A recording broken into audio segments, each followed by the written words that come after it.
कन्नड़ा कन्नड़ा यही कारण है पहलगाम में जो हुआ है ना, यही कारण है जो कर रहे हो यहाँ पे जो किया था ना अभी।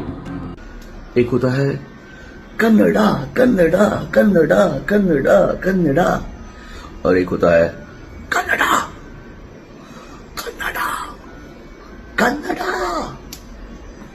फर्क है दोनों में, सिर्फ 4-5 गुंडे टाइप थे जो वहां पे। ಎಲ್ರಿಗೂ ನಮಸ್ಕಾರ. ನಮ್ಮ ನ್ಯೂಸ್ ಅಲರ್ಟ್ ಯೂಟ್ಯೂಬ್ ಚಾನಲ್ಗೆ ನಿಮಗೆ ಸ್ವಾಗತ. ನಾನು ಚಂದನ್. ಸೋನು ನಿಗಮ್ ಅವ್ರ ಬಗ್ಗೆ ಮಾಧ್ಯಮಗಳಲ್ಲಿ ಹಾಗೆ ಡಿಜಿಟಲ್ ಮಾಧ್ಯಮಗಳಲ್ಲಿ ಒಂದಷ್ಟು ಕಡೆ ನೀವು ಗಮನಿಸ್ತಾ ಇರ್ತೀರಿ.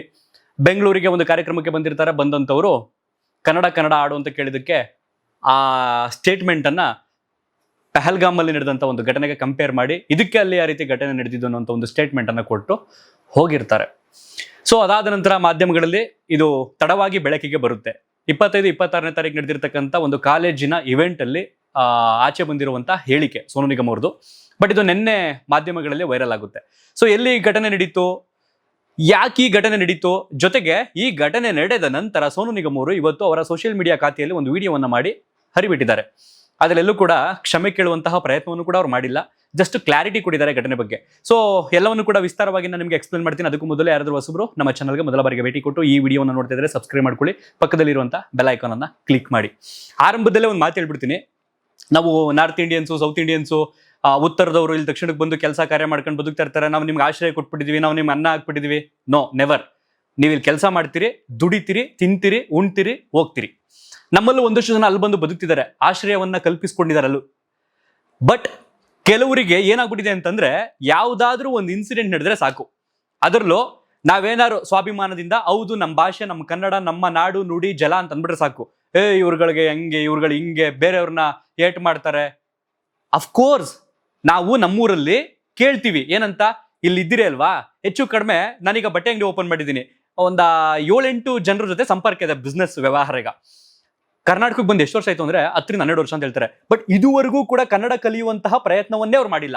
ನಮಗೇನಾದ್ರೂ ಅವ್ರ ಜೊತೆ ವ್ಯವಹಾರ ನಡೆಸಬೇಕು ಅಂತಂದ್ರೆ ನಾವು ಅವರದ್ದೇ ಆದ ಭಾಷೆಯಲ್ಲಿ ನಾವು ಮಾತನಾಡಬೇಕು. ಅದು ಬಿಟ್ಟು ಅವ್ರು ನಮ್ಮ ಭಾಷೆಯಲ್ಲಿ ಕಲೀರಿ ಅಂತ ಕೇಳೋದು ತಪ್ಪೇನು? ಹೆಚ್ಚು ಕಡಿಮೆ ಒಂದು 10 ವರ್ಷ ಆಗಿರುತ್ತೆ ಅವ್ರು ಬಂದಿಲ್ಲಿ. ಇಲ್ಲಿ ಅನ್ನ ತಿಂತಾ ಇರ್ತೀರಿ, ಇಲ್ಲಿ ಗಾಳಿ ಸೇವಿಸ್ತಾ ಇರ್ತೀರಿ, ಈ ವಾತಾವರಣದಲ್ಲಿ ಬದುಕ್ತಾ ಇರ್ತೀರಿ, ಈ ಭೂಮಿ ಮೇಲೆ ಇರ್ತೀರಿ. ಅಫ್ಕೋರ್ಸ್ ನಿಮ್ಮನ್ನ ನಾವು ಕೇಳ್ತೀವಿ ಬಾಯ್ಬಿಟ್ಟು, ಕನ್ನಡ ಕಲೀರಪ್ಪ, ಅಟ್ಲೀಸ್ಟ್ ಕಲಿಯುವಂತ ಪ್ರಯತ್ನ ಆದ್ರೂ ಮಾಡ್ರಪ್ಪ ಅಂತ ಹೇಳ್ತೀವಿ. ಅದರಲ್ಲಿ ಯಾವ ಕಾರಣಕ್ಕೂ ತಪ್ಪಿಲ್ಲ. ನೀನೆಲ್ಲೋ ನೆನ್ನೆ ಬಂದ್ಬಿಟ್ಟಿರ್ತೀಯಪ್ಪ, ನಾರ್ತ್ ಇಂಡಿಯಾ ಇಂದ ಬೆಂಗಳೂರಿಗೆ, ಕರ್ನಾಟಕಕ್ಕೆ ನೆನ್ನೆ ಬಂದಿರ್ತೀಯ. ನಿನ್ನನ್ನು ಸಡನ್ ಆಗಿ ನೀನ್ ಕನ್ನಡ ಮಾತಾಡೋದ್ರೆ ಅದು ತಪ್ಪು. ನೀವು 10 ವರ್ಷ, 15 ವರ್ಷ, 5 ವರ್ಷದಿಂದ ಹೆಚ್ಚು ಕಡಿಮೆ ಕರ್ನಾಟಕದಲ್ಲಿ, ಬೆಂಗಳೂರಿನಲ್ಲಿ ನೀವು ವಾಸ ಮಾಡ್ತಾ ಇರ್ತೀರಿ, ಜೀವಿಸ್ತಾ ಇರ್ತೀರಿ ಅಂತಂದ್ರೆ ನಾವು ಖಂಡಿತವಾಗಿಯೂ ಕೇಳ್ತೀವಿ ಇಲ್ಲಿನ ಭಾಷೆಯನ್ನ ಮಾತನಾಡಿ ಅಂತ. ಅದೇ ನಾವು ಕನ್ನಡಿಗರು ಏನಾದ್ರು ನಿಮ್ಮೂರಿಗೆ ಬಂದು ನಿಮ್ಮ ಭಾಷೆಯನ್ನ ಕಲಿಲಿಲ್ಲ, ನಿಮ್ಮ ಭಾಷೆಯಲ್ಲಿ ನಾವು ಮಾತಾಡ್ಲಿಲ್ಲ ಅಂತಾರೆ, ನೀವು ನಮ್ಮ ಜೊತೆಗೆ ವ್ಯವಹಾರವನ್ನ ಮಾಡ್ತೀರಾ, ನೀವು ನಮ್ಮೊಟ್ಟಿಗೆ ಪ್ರತಿಕ್ರಿಯಿಸ್ತೀರಾ?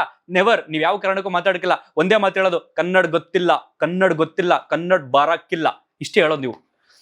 ಸೊ ಇದು ಘಟನೆ ಏನ್ ನಡೆದೈತೆ ಅನ್ನೋದನ್ನ ವಿವರವಾಗಿ ಹೇಳೋದಕ್ಕೂ ಮೊದಲು ಇನ್ನೊಂದು ಸಣ್ಣದೊಂದು ಮಾತು ಹೇಳ್ಬೇಕು.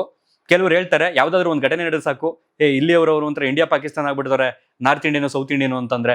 No, never. ನಮ್ಮ ಮನಸ್ಸಲ್ಲಿ ಅದು ಯಾವ ಕಾರಣಕ್ಕೂ ಬರಲ್ಲ. ಮೊನ್ನೆ ನಡೆದಂತ ಒಬ್ಬ ವಿಂಗ್ ಕಮಾಂಡರ್ ಸೃಷ್ಟಿಸಿದಂತಹ ಕಪಟ ನಾಟಕವನ್ನ ಅಲ್ಲಿನ ಮಾಧ್ಯಮಗಳು, ಇಂಟರ್ನ್ಯಾಷನಲ್ ಮೀಡಿಯಾಗಳು ಕನ್ನಡಿಗರನ್ನ ಅವತ್ತು ಹೆಂಗ್ ತೋರಿಸಿದ್ರು ಅಂತಂದ್ರೆ, ಕರ್ನಾಟಕದವ್ರು ಏನು ಈ ರೀತಿ ಇಷ್ಟೊಂದು ಕೆಟ್ಟದಾಗ ನಡ್ಕೊಳ್ತಾರೆ, ಇಲ್ಲಿಯವ್ರು ಇವ್ರೇನು ಬೇರೆ ಕಡೆ ಎಲ್ಲೂ ಹೋಗಿ ವಾಸ ಮಾಡೋದಿಲ್ವಾ, ಇವರೆಲ್ಲ ಕಡೆ ಹೋಗ್ಬಿಟ್ಟು ಹಂಗಂಗೆ ಅದೇ ಭಾಷೆ ಕಲ್ತ್ಬಿಡ್ತಾರೆ ಇಮಿಡಿಯೇಟ್. ಬಂದಂತ ಒಬ್ಬ ವಿಂಗ್ ಕಮಾಂಡರ್ಗೆ, ಒಬ್ಬ ಸೇನೆಯವನಿಗೆ ಈ ರೀತಿ ಹೊಡೆಯೋದು ಎಷ್ಟರ ಮಟ್ಟಿಗೆ ಸರಿ ಅಂತ ಹೇಳಿದ್ರು. ಅದಾದ ನಂತರ CCTV ಪರಿಶೀಲನೆ ಆದ್ಮೇಲೆ ಗೊತ್ತಾಯ್ತು ಆ ವಿಂಗ್ ಕಮಾಂಡರ್ ಎಂತ ನಾಟಕ ಮಾಡ್ಬಿಟ್ಟ ಅಂತ. ಸೊ ಆ ಮಾಧ್ಯಮಗಳು ಪುಂಗ್ ಬಿಟ್ರಲ್ಲ, ಆ ಮಾಧ್ಯಮಗಳು ವಾಪಸ್ ರಿಪ್ಲೈನೇ ಮಾಡಿಲ್ಲ. ವಿಂಗ್ ಕಮಾಂಡರೇ ಸೃಷ್ಟಿ ಮಾಡಿದಂತ ನಾಟಕ, ಕನ್ನಡಿಗರ ಮೇಲೆ ಕೆಡಕನ್ನ ಉಂಟು ಮಾಡೋದಕ್ಕೆ ವಿಂಗ್ ಕಮಾಂಡರ್ ಮತ್ತೆ ಅವನ ಪತ್ನಿ ನಾಡ್ಕೊಂಡಂತ ಸೃಷ್ಟಿ ಮಾಡಿದಂತ ನಾಟಕ ಇದು ಅಂತ ಯಾವ ಮಾಧ್ಯಮಗಳು ಹೇಳಿಲ್ಲ. ಅಸಲಿಗೆ ಅವತ್ತು ಕನ್ನಡಿಗರು ಕರ್ನಾಟಕ ಅನ್ನೋಂಥ ಒಂದು ಹೆಸರು, ಮರ್ಯಾದೆಯನ್ನ ಇಂಟರ್ನ್ಯಾಷನಲ್ ಲೆವೆಲ್ಗೆ ತೆಗೆದ್ಬಿಟ್ರು. ಒಂದು ನೆನ್ಪಿಟ್ಕೊಳ್ಳಿ, ಇದೇ ವಿರಾಟ್ ಕೊಹ್ಲಿ ಅವರು, ಉತ್ತರ ಭಾರತದವರು, ಸ್ವಂತ ಕರ್ನಾಟಕದ ಮನೆ ಮಗುಂತರ ಇಲ್ಲಿ ಕನ್ನಡಿಗರವ್ರನ್ನ ಪ್ರೀತಿಸ್ತಿದ್ದಾರೆ. ಯಾಕೆ ಅವ್ರನ್ನ ಹಂಗಾರ ನೀನು ನಾರ್ತ್ ಇಂಡಿಯಾದವನು ಅಂತಂತಿಲ್ಲ? ಹೇಳ್ರಪ್ಪ, ಈಗ ಉತ್ತರ ಕೊಡ್ರಪ್ಪ. ಎಷ್ಟು ಜನರನ್ನ ನಮ್ಮ ಕರ್ನಾಟಕದವರು ಪ್ರೀತಿಸ್ತಿಲ್ಲ? ಸ್ವಂತ ಮನೆ ಮಗ ಗುರು, ನಮ್ಮೂರ್ ಮಗ ಅವನು ಅನ್ನೋ ರೇಂಜಿಗೆ ಪ್ರೀತಿ ಕೊಟ್ಟಿದ್ದಾರೆ. ಒಂದು ನೆನ್ಪಿಡ್ಕೊಳ್ಳಿ, ನೀವು ಇಲ್ಲಿ ಬಂದು ಬಾಲ ಬಿಚ್ಚುತ್ತಿರಲ್ಲ, ನೀವು ಇಲ್ಲಿ ಬಂದು ಗಾಂಚಲಿ ತೋರಿಸ್ತಿರಲ್ಲ, ನಿಮ್ಮಂಥವ್ರಿಗೆ ಮಾತ್ರ ಕನ್ನಡಿಗರು ಹಿಂಗೆ ಹೇಳ್ತಿರುವಂಥದ್ದು. ಕರ್ನಾಟಕವನ್ನ, ಇಲ್ಲಿನ ಮಣ್ಣನ್ನ, ಇಲ್ಲಿನ ನಾಡನ್ನ ಯಾರು ಪ್ರೀತಿಸ್ತಾರೆ ಅವ್ರಿಗೆ ಅಪಾರವಾದ ಗೌರವವನ್ನು ಕೊಟ್ಟಿರ್ತಕ್ಕಂಥವ್ರು ಕನ್ನಡಿಗರು. ಸೊ ಈಗ ಘಟನೆ ಬಗ್ಗೆ ಬಂದ್ಬಿಡೋಣ. ಈಗ ಬೆಂಗಳೂರಿನ ವಿರ್ಗೋ ನಗರದ ಆವಲಹಳ್ಳಿ ಹತ್ರ ಇರುವಂತ ಒಂದು ಎಂಜಿನಿಯರಿಂಗ್ ಕಾಲೇಜಲ್ಲಿ ಏಪ್ರಿಲ್ 25 ಮತ್ತೆ 26ನೇ ತಾರೀಕು ಒಂದು ಕಾರ್ಯಕ್ರಮ ನಡೀತಾ ಇರುತ್ತೆ, ಒಂದು ಸಂಗೀತ ಕಾರ್ಯಕ್ರಮ. ಆ ಸಂಗೀತ ಕಾರ್ಯಕ್ರಮಕ್ಕೆ ಸೋನು ನಿಗಮ್ ಅವರು ಹಾಡು ಹೇಳೋದಿಕ್ಕೆ ಬಂದಿರ್ತಾರೆ. ಪುಕ್ಸಟೆ ಏನು ಬಂದಿರಲ್ಲ, ಅಲ್ಲಿನ ಕಾಲೇಜು ಆಡಳಿತ ಮಂಡಳಿ ಕಾಸು ಕೊಟ್ಟು ಕರೆಸ್ಕೊಂಡಿರುತ್ತೆ ಸ್ಟೂಡೆಂಟ್ಸ್ಗಳಿಗೆ ಮನೋರಂಜನೆ ನೀಡುವ ಸಲುವಾಗಿ.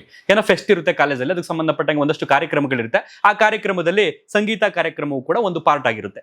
ಸೊ ಸೋನು ನಿಗಮ್ ಅವರು 25-26ನೇ ತಾರೀಕು ಆ ಕಾರ್ಯಕ್ರಮದಲ್ಲಿ ಭಾಗವಹಿಸಿರ್ತಾರೆ. ಆ ಕಾರ್ಯಕ್ರಮದಲ್ಲಿ ಸೋನು ನಿಗಮ್ ಅವರು ಬಹುಶಃ ಹಿಂದಿ ಹಾಡು ಹೇಳಿದ್ರೋ ಯಾವ ಭಾಷೆ ಹಾಡು ಹೇಳಿದ್ರೋ ಗೊತ್ತಿಲ್ಲ. ಅದಾದ ನಂತರ ಅಲ್ಲಿನ ವಿದ್ಯಾರ್ಥಿಗಳು ಒಂದಷ್ಟು ಜನ ಕನ್ನಡ ಹಾಡು ಕನ್ನಡ ಹಾಡು ಕನ್ನಡ ಹಾಡು ಕನ್ನಡ ಹಾಡು ಅಂತ ಕೇಳ್ತಾರೆ ಇವರನ್ನ. ಬಹುಶಃ ಸೋನು ನಿಗಮ್ ಅವರು ಅದಕ್ಕೆ ನೀಟಾಗಿ ಪ್ರತಿಕ್ರಿಯಿಸಬಹುದಿತ್ತು, ಅಥವಾ ನೆಕ್ಸ್ಟ್ ಆಡ್ತೀನಿ ಅಂತ ಹೇಳಿದ್ರೆ ತಣ್ಣಗಾಗ್ತಿತ್ತೇನೋ. ಬಟ್ ಇವರು ಇಮ್ಮಿಡಿಯೇಟ್ ಆಗಿ ಇದೇ ಕಾರಣಕ್ಕೆ ಪಹಲ್ಗಾಮ್ ಅಲ್ಲಿ ಘಟನೆ ನಡೆದಿದ್ದು ಅನ್ನುವಂಥದ್ದನ್ನ ಆ ವಿದ್ಯಾರ್ಥಿಗಳು ಯಾರು ಕೇಳಿರ್ತಾರಲ್ಲ ಅವ್ರಿಗೆ ರಿಪ್ಲೈ ಕೊಡ್ತಾರೆ. ಅಲ್ಲ, ನೀವು ಹೋಗಿರುವಂಥದ್ದು ಯಾವುದೋ ರೌಡಿಗಳು ಅಥವಾ ಗೂಂಡಾಗಳು ನೆಲೆಸಿರ್ತಕ್ಕಂಥ ಜಾಗ ಏನಲ್ಲ, ಅಥವಾ ಯಾರೋ ಟೆರರಿಸ್ಟ್ಗಳು ಅಥವಾ ನಕ್ಸಲೈಟ್ಗಳು ಇರುವಂತ ಜಾಗದಲ್ಲಿ ನೀವು ಹಾಡೇಳಕ್ ಹೋಗಿರಲಿಲ್ಲ, ಭಜನೆ ಮಾಡಕ್ ಹೋಗಿರಲಿಲ್ಲ. ನೀವು ಹೋಗಿದ್ದಂಥದ್ದು ಒಂದು ಕಾಲೇಜ್ಗೆ, ಒಂದು ಸ್ಕೂಲ್ ಕಾಲೇಜ್ಗೆ. ಅಲ್ಲಿರ್ತಕ್ಕಂಥವ್ರು ವಿದ್ಯಾರ್ಥಿಗಳು, ಅಲ್ಲಿ ಯಾರು ಗೂಂಡಾಗಳನ್ನ ಸಾಕಲ್ಲ, ಯಾರು ಗೂಂಡಾಗಳನ್ನ ರಕ್ಷಣೆ ಮಾಡಲ್ಲ. ಕೆಲವೊಂದು ಕಾಲೇಜ್ಗಳು ಇರ್ತಾರೆ, ಬಟ್ ಇಲ್ಲಿ ಯಾವುದೋ ಒಬ್ಬ ವಿದ್ಯಾರ್ಥಿ, ಅಫ್ಕೋರ್ಸ್ ಅವ್ನ ಜಾಗದಲ್ಲಿ ಬಹುಶಃ ನಾನಿದ್ದೀರೋ ನಾನು ಕೇಳ್ತಿದ್ದೇನೋ ಕನ್ನಡ ಹಾಡು ಹೇಳಿ ಅಂತ. ಯಾಕೆಂತಾರೆ ನೀವು ಕನ್ನಡ ಹಾಡುಗಳನ್ನ ಸಾವಿರಾರು ಹಾಡುಗಳನ್ನ ಆಡಿದಿರಿ. ನಾನು ಎಲ್ಲರೂ ಒಂದು ಕಾರಲ್ಲಿ ಹೋಗ್ಬೇಕಾದ್ರೆ ಪ್ಲೇ ಮಾಡ್ಕೊಳ್ತೀನಿ, ಸೋನು ನಿಗಮ್ ಅವ್ರ ಪ್ಲೇ ಲಿಸ್ಟ್ ಅಂತಾನೆ ಹಾಕೊಂಡಿರ್ತೀನಿ. ಯಾಕೆ ಅಂತಾರೆ ನಿಮ್ ಧ್ವನಿ ಚೆನ್ನಾಗಿದೆ, ನೀವು ಕನ್ನಡದಲ್ಲಿ ಒಳ್ಳೆ ಹಾಡುಗಳನ್ನ ಹೇಳಿದಿರಿ ಅನ್ನೋ ಒಂದು ಪ್ರೀತಿಯಿಂದ ಕೇಳಿರಬಹುದು. ನೀವು ಅವರನ್ನ ಏಕಾಏಕಿ ಗೂಂಡಾಗಳು ಅಂತ ಹೋಲಿಸ್ಬಿಟ್ರಿ, ಅವರನ್ನ ಪಹಲ್ಗಾಮ್ ನಲ್ಲಿ ನಡೆದಂತ ಆ ಉಗ್ರರು, ಆ ಟೆರರಿಸ್ಟ್ ಗಳಿಗೆ ಕಂಪೇರ್ ಮಾಡ್ಬಿಟ್ರಿ ಸ್ಟೂಡೆಂಟ್ಸ್ಗಳನ್ನ. ಇವತ್ತು ನಿಮ್ಮದೇ ಇನ್ಸ್ಟಾಗ್ರಾಮ್ ನಲ್ಲಿ ಒಂದು ವಿಡಿಯೋ ಮಾಡಿ ಹೇಳ್ತೀರಿ, ಒಬ್ಬ ಬಂದ ಕನ್ನಡ ಕನ್ನಡ ಕನ್ನಡ ಅಂದ, ಇನ್ನೊಬ್ಬ ಬಂದ ಕನ್ನಡ ಕನ್ನಡ ಕನ್ನಡ ಅಂದಂತ. ಗುರು ಅವರವರ ಭಾವನೆಗಳನ್ನ ಅವರವರು ತೋರಿಸ್ಕೊಂಡಿರ್ತಾರೆ, ಕನ್ನಡ ಕನ್ನಡ ಅಂತ ಕೇಳಿರ್ತಾರೆ. ನೀವು ಅದನ್ನ ಅಲ್ಲೇ ಕ್ಲಾರಿಟಿ ಕೊಡ್ಬೋದಿತ್ತು, ಅಥವಾ ಆಡಳಿತ ಮಂಡಳಿಗೆ ತಿಳಿಸ್ಬೋದಿತ್ತು. ನೋಡಿ, ನಾನು ಬಂದಿರತಕ್ಕಂಥದ್ದು ಕಾಲೇಜ್ನಲ್ಲಿ ಈ ರೀತಿ ಆಡೋದಕ್ಕೆ ಒಂದು ಕಮಿಟ್ಮೆಂಟ್ ಅಂತ ಇರುತ್ತಲ್ಲ, ನಿಮ್ಗೆ ಒಂದು ಅಗ್ರಿಮೆಂಟ್ ಅಂತ ಇರುತ್ತಲ್ಲ. ಕರ್ಸೋಕ್ ಮುಂಚೆ ನೀವು ಒಂದಷ್ಟು ಕ್ವಶನ್ಸ್ಗಳನ್ನ ಹೇಳಿರ್ತಿರಲ್ಲ, ನಂಗೆ ಹಿಂಗೆ ಇರ್ಬೇಕು ಅಂತ. ಇಲ್ಲ ಅಂದ್ರೆ ನೋಡಪ್ಪ, ನಾನು ದೊಡ್ಡ ಸೆಲೆಬ್ರಿಟಿ, ನಾನು ಹಾಡೇಳಕ್ ಬಂದ್ರೆ ನಾನು ಹಿಂಗೆ ಹಾಡು ಹೇಳೋದು, ನಾನು ನಿಮ್ಮ ಕಾಲೇಜಿಗೆ ಬಂದ್ರೆ ನಾನು ಹಿಂಗೆ ಹೇಳೋದು, ನನ್ನ ಕರೆಸ್ಬೇಡಿ, ನಾನು ಎಲ್ಲೂ ಬರಲ್ಲ, ಬೀದಿ ಬಂದು ಆಡಲ್ಲ ಅಂತ ಹೇಳ್ಬೋದಿತ್ತು. ಅದನ್ನ ಹೊರತುಪಡಿಸಿ ನೀವು ಪಹಲ್ಗಾಮ್ ಉಗ್ರರಿಗೆ ಅಲ್ಲಿ ಕೇಳಿದಂತಹ ಕ್ವಶನ್ ಏನು, ನೀವು ಕೊಟ್ಟಂತ ರಿಪ್ಲೈ ಏನು ಹೇಳಿ ಸೋನು ನಿಗಮ್ ಅವರೇ. ಓಕೆ, ಅದಾದ ನಂತರ 25-26ನೇ ತಾರೀಕು ನಡೆದಂತ ಈ ಒಂದು ಘಟನೆಯ ವಿಡಿಯೋ ಯಾವುದೋ ಒಂದು ವಿದ್ಯಾರ್ಥಿಯ ಮೊಬೈಲ್ ನಲ್ಲಿ ಸರಿಯಾಗುತ್ತೆ. ಸೋನು ನಿಗಮ್ ಅವರು ಕೊಟ್ಟಂತ ಆ ರಿಪ್ಲೈ ಇರುತ್ತಲ್ಲ, ಆ ವಿಡಿಯೋ ಅದು ಮಾಧ್ಯಮಗಳಲ್ಲಿ ನಿನ್ನೆ ಹೆಚ್ಚು ಪ್ರಸಾರ ಆಗುತ್ತೆ. ಸೊ ಹೆಚ್ಚು ಪ್ರಸಾರ ಆದಾಗ ಸಹಜವಾಗಿ ಇಲ್ಲಿನ ಕನ್ನಡ ಪರ ಸಂಘಟನೆಗಳು, ಇಲ್ಲಿನ ಜನ, ಇಲ್ಲಿನ ನಾಡು ನುಡಿ ಅನ್ನ ತಿನ್ಕೊಂಡು ಬೆಳೆದಿರ್ತಕ್ಕಂಥ ನಾಗರಿಕರು ಸಹಜವಾಗಿ ಪ್ರಶ್ನೆಯನ್ನ ಕೇಳ್ತಾರೆ. ಯಾಕಪ್ಪ ಈ ರೀತಿ ಮಾಡಿದೆ, ನಿನ್ನ ಬ್ಯಾನ್ ಮಾಡ್ತೀವಿ ನಾವು, ನೆಕ್ಸ್ಟ್ ನಿನ್ ಕರ್ನಾಟಕಕ್ಕೆ ಬರಬೇಡ, ನೀನ್ ಆಡಕ್ ಬರಬೇಡ, ಅದೇ ರೀತಿ ಈ ರೀತಿ ಅಂತ ಕೇಳಿರ್ತಾರಲ್ಲ. ಸೊ ಅದು ಸೋನು ನಿಗಮ್ ಅವ್ರಿಗೆ ಬಿಸಿ ತಟ್ಟಿದೆ. ಸೊ ನಿನ್ನೆ ಏನಾಗೈತೆ, ಕನ್ನಡ ಪರ ಸಂಘಟನೆ ಒಂದು ಕಂಪ್ಲೇಂಟ್ ಅನ್ನ ಕೊಟ್ಟಿದೆ. ಸೊ ಅದು ಕೇಸ್ ಕೂಡ ದಾಖಲಾಗಿದೆ ಸೋನು ನಿಗಮ್ ಅವ್ರ ಮೇಲೆ. ಸೊ ಸೋನು ನಿಗಮ್ ಅವರು ಫ್ರಸ್ಟ್ರೇಷನ್ ಆಗಿದ್ದಾರೆ ಏನೋ ಗೊತ್ತಿಲ್ಲ. ಇವತ್ತು ಸೋಷಿಯಲ್ ಮೀಡಿಯಾದಲ್ಲಿ ಅವರದೇ ಒಂದು ಇನ್ಸ್ಟಾಗ್ರಾಮ್ ಖಾತೆಯಲ್ಲಿ ಒಂದು ವಿಡಿಯೋ ಮಾಡಿ ಹರಿಬಿಟ್ಟಿದ್ದಾರೆ. ಏನಂತ ಮಾಡಿದ್ದಾರೆ ಅಂತಂದ್ರೆ, ಅದೇ ಹೇಳಿದ್ನಲ್ಲ, ಒಬ್ಬ ಬಂದ ಕನ್ನಡ ಕನ್ನಡ ಅಂದ, ಇನ್ನೊಬ್ಬ ಬಂದ ಕನ್ನಡ ಕನ್ನಡ ಅಂತಂದ. ಸೊ ಒಂದು 4-5 ಗೂಂಡಾಗಳು ನನ್ನನ್ನ ಥ್ರೆಟ್ ಮಾಡೋದಕ್ಕೆ ಪ್ರಯತ್ನ ಪಟ್ರು, ಹಾಗಾಗಿ ನಾನು ಆ ಸ್ಟೇಟ್ಮೆಂಟ್ ಅನ್ನ ಹೇಳಿದೆ ಅಂತ ಹೇಳಿದ್ದಾರೆ.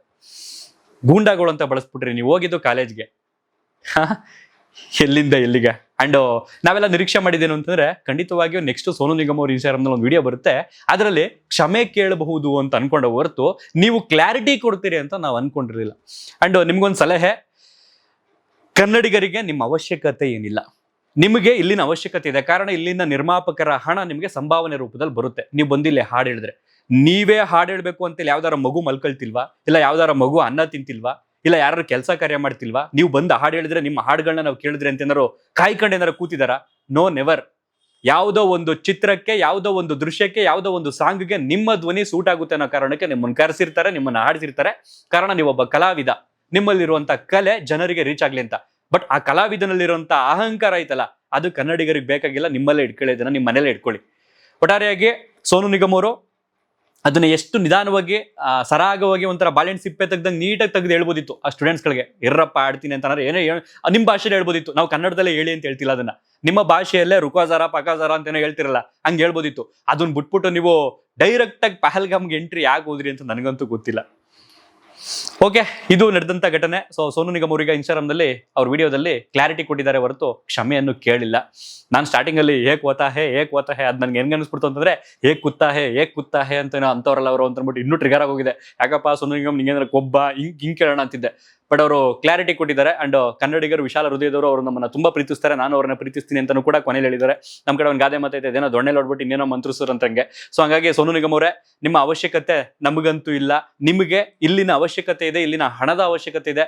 ನಮಗೆ ನಿಮ್ಮ ಕಲೆಯ ಅವಶ್ಯಕತೆ ಇತ್ತು ಹೊರತು ನಿಮ್ಮ ಅಹಂಕಾರ, ನಿಮ್ಮ ದುರಹಂಕಾರದ ಅವಶ್ಯಕತೆ ಕನ್ನಡಿಗರಿಗೆ ಇಲ್ವೇ ಇಲ್ಲ. ಸಾಧ್ಯ ಆದ್ರೆ ಆದಷ್ಟು ಬೇಗ ಕನ್ನಡಿಗರಿಗೆ ಆ ಘಟನೆ ಏನ್ ನಡೀತು ಅದ್ರ ಬಗ್ಗೆ ಸಂಬಂಧಪಟ್ಟಂಗೆ ಹೇಳಿದಿರಲ್ಲ, ಈಗ ಒಂದು ಕ್ಷಮೆ ಕೇಳಿ ಮತ್ ಬಂದು ಕೆಲಸ ಕಾರ್ಯ ಮಾಡ್ಕೊಂಡು ಹೋಗ್ತೀರಾ, ನಿಮ್ಮ ಮನೆ ಬರೋದು ಇಲ್ಲ. ನೀವು ಕ್ಷಮೆ ಕೇಳಲ್ಲ, ನಾನು ಹಿಂಗೆ ಇರ್ತೀನಿ ಅಂತಂದ್ರೆ ದಯವಿಟ್ಟು ನಿಮ್ಮಲ್ಲೇ ನೀವು ಇರಿ ಅಂತ ಕೇಳ್ಕೊಳ್ತಾ ಈ ವಿಡಿಯೋನಲ್ಲಿ ಎಂಡ್ ಮಾಡ್ತಾ ಇದೀನಿ. ಮತ್ತೊಂದು ವಿಡಿಯೋದಲ್ಲಿ ಸಿಗ್ತೀನಿ. Thank you so much. ಧನ್ಯವಾದ.